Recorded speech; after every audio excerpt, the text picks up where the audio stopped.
Hello, good morning, good evening, good night, depending on where in the world you are. Thank you for joining us today for the Virtual Foundry webinar, Green Energy Advancements with FFF Metal.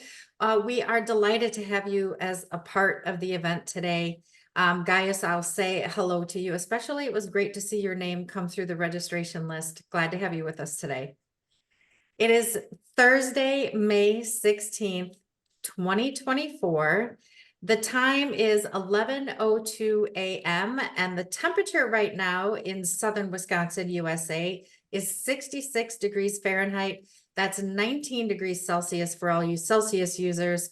We are headed for a beautiful day and an even more glorious weekend, just in time for our town's biggest festival of the year, the Sitnamai Festival, coming up this weekend. We're looking for temps around 22 to 25 or 27 Celsius, 77 to 80 degrees Fahrenheit, sunny skies. So it's going to be absolutely glorious.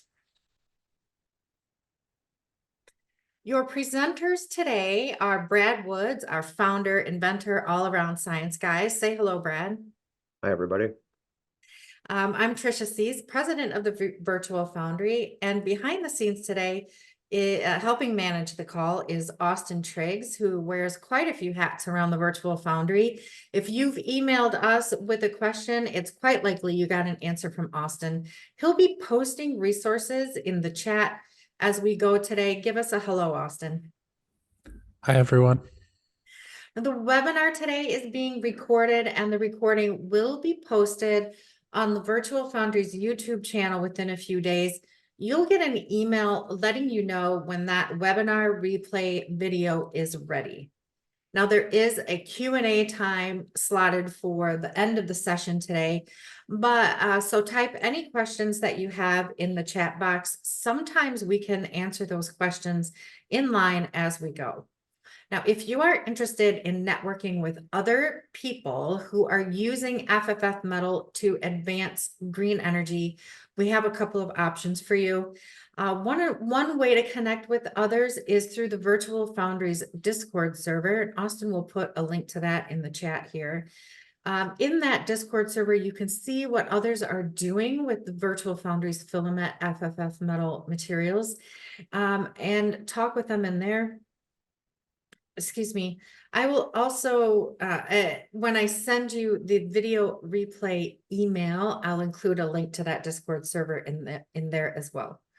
You can also post your email address in the chat box with the words energy networking, and we will connect you. We'll make a note of your email address and connect you with others. You can also, if you don't want to do that, send us an email at info@thevirtualfoundry.com with the phrase energy networking, and we will connect you with others doing similar work. Now, let's take a look at today's agenda. First, we're going to cover the basics. How does FFF Metal work, and what is the general process for it? What even does FFF Metal mean? Then we'll get into the good stuff of how FFF Metal is impacting green energy research, covering a range of modalities for energy production. We'll take some time to answer any questions that you have, and then we'll wrap up with some information to help you get started with your own FFF Metal research or project.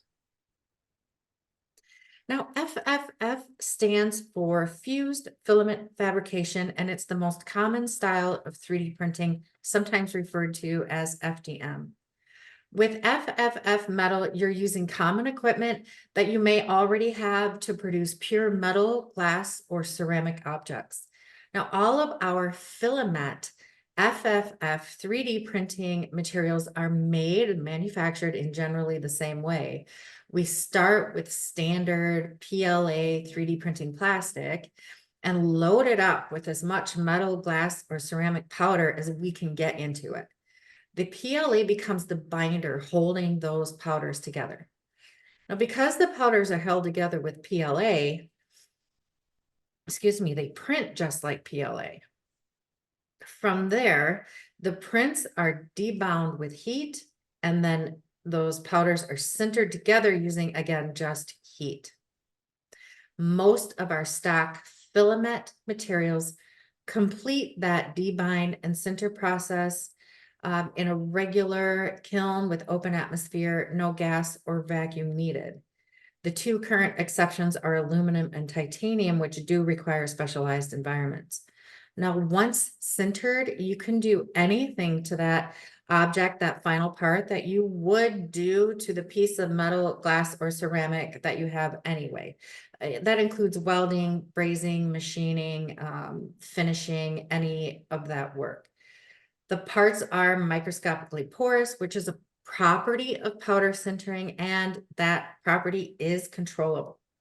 So FFF Metal allows you to make full metal parts on your regular FFF FDM 3D printer and regular kiln. As an aside, we can also make custom materials. So if you've been wishing you could 3D print some metal that isn't available in filament form today, reach out and we'll talk about a custom run for you. Now, Brad, you wanted to make some additional comments about the actual energy usage, since we're talking about green energy today, of the FFF metal process.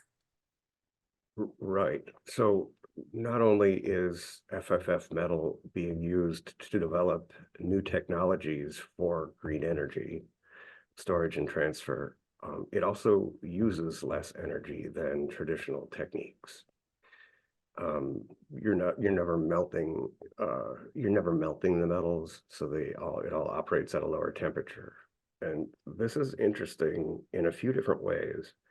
And one of them is that it decentralizes the metal fabrication process. So you don't necessarily need to have access to tremendous amounts of energy as you would if you were trying to, say, cast something in the field, or an example like that. So it becomes a low power method of distributed metal fabrication. And this can be important in a couple different ways. One, in the green energy concept and what we're talking about, and decarbonizing, which we'll talk about in this webinar. It simply consumes less energy to make a part this way. Secondarily, it can be distributed because, as an example, and probably military is the easiest example, you can fabricate a part anywhere that you can drop a shipping container or something like that. So portability is an important aspect of the whole concept. So let's get into that green energy production, starting with ammonia. And there's no getting around it. We need ammonia, not only in ways that it's being used now, but also to help us get to green energy production. Hydrogen is the future's green energy source, but it's volatile and hard to transport. And this is where ammonia comes in. It's stable and easy to move around, and hydrogen can be extracted from it using electrosynthesis. There are a couple of papers on our website that were published by the Brno University of Technology in Czechia, and we'll put links to those, both those papers in the description of this webinar replay video, and I'll also include them in your follow-up email. So Brad, talk to us about how ammonia and hydrogen relate to each other, and how FFF Metal is making a difference in this regard. Right. The way petroleum works right now, we have a massive distribution network with gas stations everywhere you could possibly want one, around here anyway. And it's very easy to transport gasoline, for example. You just put it in a tanker truck and deliver it. So one of the missing factors in green energy and in a hydrogen type economy is a method of distributing the energy.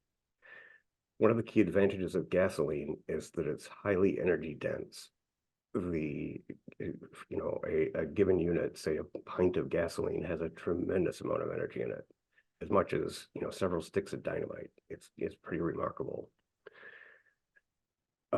So as we try to move away from gasoline, one of the key challenges is how to distribute the energy. And this is being tackled by places like Tesla. They have their charging stations, and they're slowly developing a network across the United States. I'm not sure what they're doing in Europe, but likely the same thing. So they're solving it by basically putting giant electrical outlets in parking lots. What we're talking about, at least as green energy relates to ammonia, is that ammonia is made up of hydrogen and nitrogen. Nitrogen is harmless, and hydrogen is important. It's a pretty energy dense fuel, depending on the state that it's in, but it has a great deal of energy density. So one of the key challenges that we're facing right now, and this is global, is a method of getting the electricity generated by, for example, solar or wind into a form that can be easily distributed. And we have the massive power grid, so that's a big chunk of it. We can leverage that.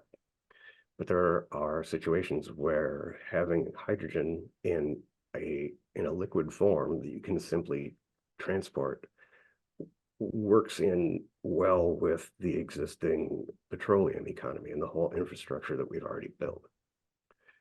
So that's the relationship between the two. Ammonia is a method of distributing, handling, and managing hydrogen.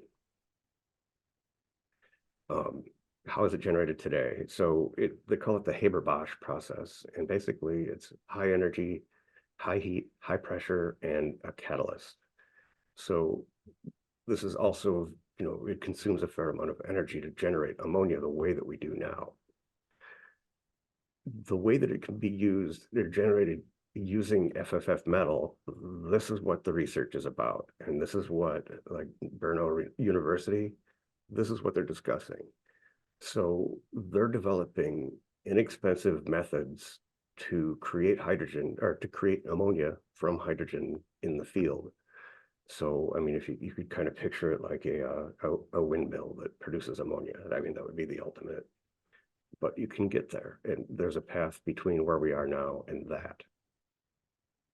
Now, the papers call out the benefits of FFF metal in this method of ammonia electrosynthesis. It has an outstanding Faradaic efficiency of 96.5% and a high ammonia selectivity of 95%. They talk about how the fabrication of a copper-based electrochemical system for nitrate to ammonia conversion paves the way for an on-demand, point-of-use, scalable electrochemical system for ammonia production. And the papers point out the benefits of using FFF metal for copper electrodes in support of ammonia production. And those benefits include rapid prototyping, controllable porosity generating greater surface area, varied geometric morphologies, a user-friendly process for sure. And the process can be local and include many small setups placed everywhere, but it's also scalable. Yes, current methods of generating ammonia, it's all done on an incredibly large scale. And I think we talk about this maybe on the next slide, like how we currently use ammonia. It's been around for a long time. It's used in refrigerants. Fertilizers is probably the main consumption globally. I mean, it's right up there. We could not possibly generate or grow enough food to feed the planet without fertilizers. And the key fertilizers are based on ammonia. So we have a lot of experience with this already. The part that we don't have a lot of experience with is generating it locally on a small scale and distributing it. Okay, let's take a look at our next topic, and that is nuclear energy. So talk to us about the points on the slide here today. Micronuclear reactors, radiation shielding, which is something we get fairly involved in, and then fusion and plasma-facing conformative cooling tiles. Right. The micronuclear reactors are an interesting one.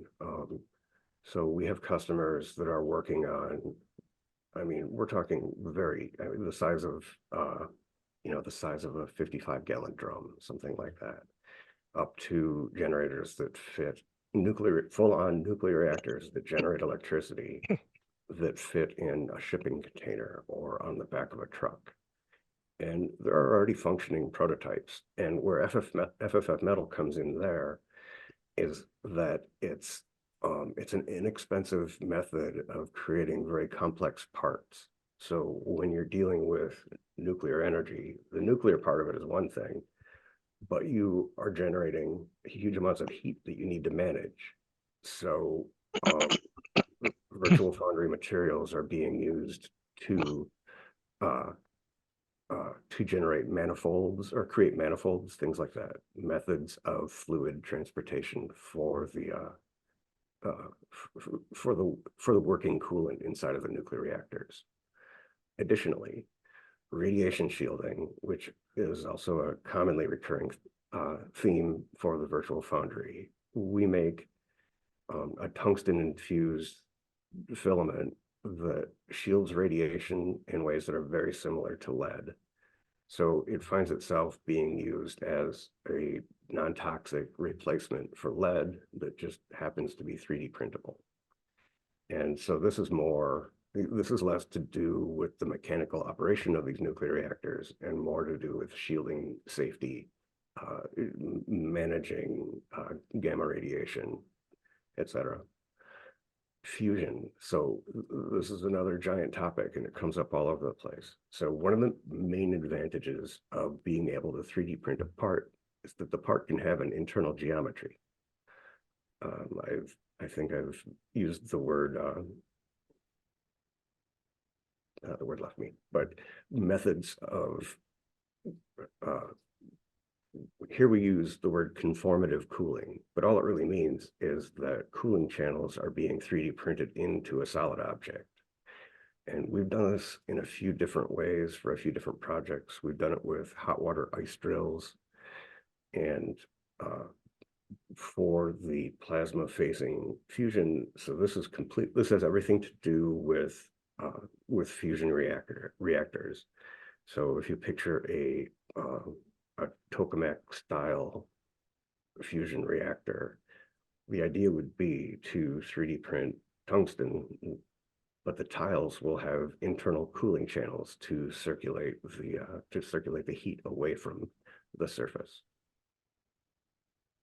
So one more note about that radiation shielding topic. We did do a webinar about this topic singularly earlier this year, and you'll find that webinar in our YouTube channel. I will link to that for you in your follow-up email and also put a link to that webinar in this video on YouTube.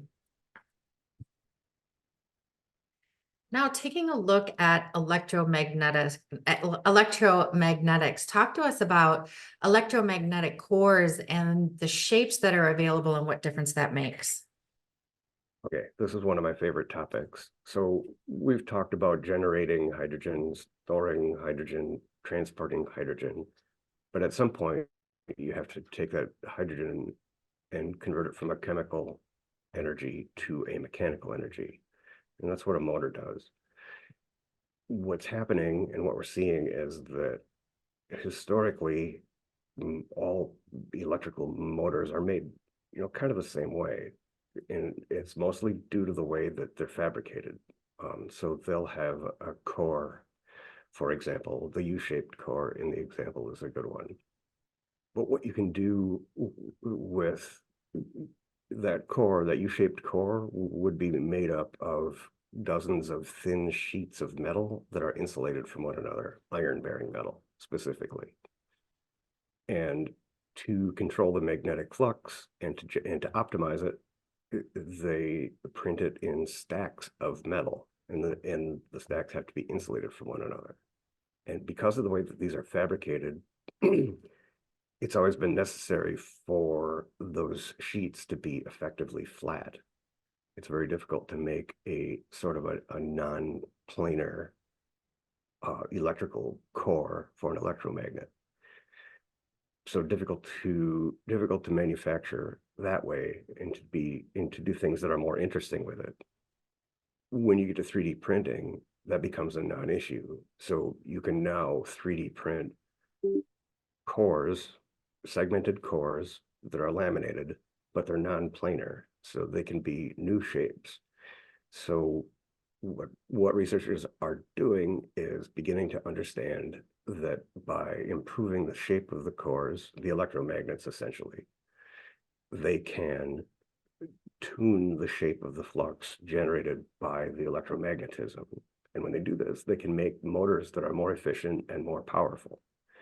And most of the stuff, you won't see anything like this on any of the current production electric motors, just because it hasn't been possible in the past. Going forward, this area will grow very, very quickly. Would you say that we could go back to the future? Yeah, nice. Yeah, worked in the so the flux capacitor. Yeah. Yeah, there's some of that in there. So that photo on the right, the lower right, if you don't know what that is, it's the flux capacitor from the movie Back to the Future. One other interesting topic is that supermagnets, rare earth magnets, are made out of neodymium. Neodymium is notoriously difficult to fabricate in any type of a shape that's interesting. But as Tricia said earlier, all of her materials are made essentially the same way. They're a powdered metal or glass or ceramic that is held together with a very small amount of polylactic acid. And that's all there is to it. But what we're seeing is we've had a number of requests for this, and I think it's probably going to become one of our standard offerings in our store, but it is a 3D printable, sinterable neodymium. So you can print a magnet in any unique or interesting shape that you can possibly think of. Then secondarily, you make it magnetic. And even the tools for making a neodymium magnetic, where they were, hundreds of thousands of dollars, even a few years ago, you can get them off of eBay for $200.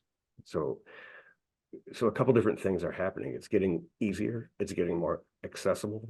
And when people use the general concept of the virtual foundry, then more and more people have access to these methods of fabricating exotic parts. The graphic in the center that includes the coin on the left side of it and has the three circular images. That graphic came from one of the papers that we have listed on our list of published papers. Austin had posted a link to that web page title, and he wrote all papers. So clicking into that, you will be able to see the full paper that image came from. Now, taking a look at semiconductors and geothermal energy, Brad, talk us through these two, how FFF Metal fits into these two categories. Okay, so the virtual foundry, since we can make any material 3D printable, what we've done is we've made different versions of semiconductors and I won't use the name, but I'll just mention what they did. They essentially had us make two different types of semiconductors, one doped N, one doped P. And from there, they were able to 3D print large scale Peltier devices is what they're called. So a thermoelectric cooler. They have this really interesting property where if you make one side of it hot and the other side of it cold, it'll generate electricity. But if you put electricity into it, it will make one side of it hot and the other side cold. So what they're doing is placing these in geothermal applications where there's a difference in potential. So there's a hot spot on one side and a cold spot on the other for whatever reason. And this is not unlike how a heat pump works. But what they're doing is finding volcanically active areas, putting these in it, and they just sit there and generate electricity as a solid state piece of equipment. There's no moving parts, it doesn't wear out. They last for a very long time, and they're becoming more and more inexpensive. So the one that you see on the screen there, even a couple of years ago, that would have been $200-300, but they've become more and more common. So like if you buy a refrigerated travel cooler at Walmart that you plug into a cigarette lighter type of thing, that's what they're using. So they've become common, accessible, and now the Virtual Foundry is making it so that you can scale up the size. And then our final green energy topic, induction motors. So talk to us about induction motors, how they work, and how 3D printing fits into or creates some advantages in this technology. Right. So the basic concept in an induction motor, and it doesn't have to be, but often it's done with AC electricity. And I'll go into a little bit of electrical theory, and that is that electricity and magnetism are easily interchangeable. So you can make an electromagnet with just some wires and an iron core. The concept here is that they can 3D print coils and stators. And this goes back to my comments earlier about the laminated iron cores. This also comes into play in the in induction motors. Essentially, it AC switches back and forth between positive and negative. And each time it does that, the energy collapses in the core and becomes a magnet. So you have a magnet that's switching on and off 60 times a second in the United States, 50 times a second in Europe. And then how does 3D printing fit into this technology? The advantages here are exactly the same advantages that 3D printing brings everywhere. And it's that you can inexpensively and easily create very complex geometries. And right now, this is getting a lot of traction in research. And partly it's just because our materials give those researchers a platform for developing shapes, essentially, geometries, for these components that simply didn't exist before, or there was no good way to fabricate those parts. Now you may be noticing a pattern here. FFF Metal benefits all of these technologies by allowing for local energy production, the shape freedoms that 3D printing brings, and material flexibility. We talked about custom material options beyond the 15 materials that we stock today. So allowing for a greater number of materials to be able to be 3D printed, to enable some of these other advancements to happen, allowing more people to create energy at a more local level, and also providing for greater levels of energy production because of that shape freedom and the ability to tune your part to the application. Yeah, another key factor is accessibility.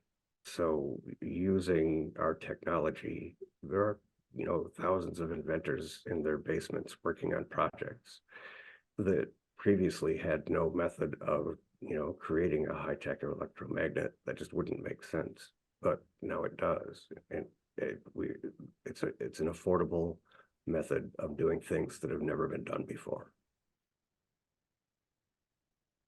To get started with your own FFF Metal research or project, you have some options depending on your readiness level.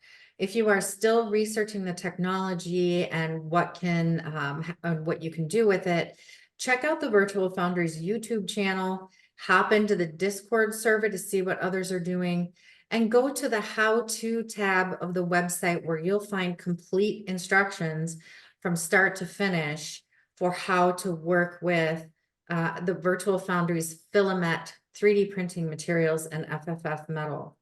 If you want to talk through your project and its feasibility, write to us at info@thevirtualfoundry.com, or schedule a meeting with us, there is a link to do that on the contact page of the website. So we'll take a second here to ask if you have any questions that we can answer for you, topics that we didn't cover today that you were hoping to hear about. Go ahead and type those in the chat box. Okay, we're not seeing any come through, so Brad, I do have one more very important question for you before we wrap up today. Okay. What do wind turbines think of renewable energy? I don't know. Well, they're big fans. Thanks. So thanks everyone for joining us today. Really fun topics to talk through. The possibilities are really quite astounding and always very interesting to hear about. Thank you, Brad, for walking us through all of that. Lots of info and resources for you on this page here. Our socials are listed. The instructions again, go to the virtualfoundry.com, learn to get all the information you need to run the process start to finish. Check out the Discord server, see what others are doing. Write to us at info@thevirtualfoundry.com with any questions anytime. And until next time, happy printing, everybody. Everybody.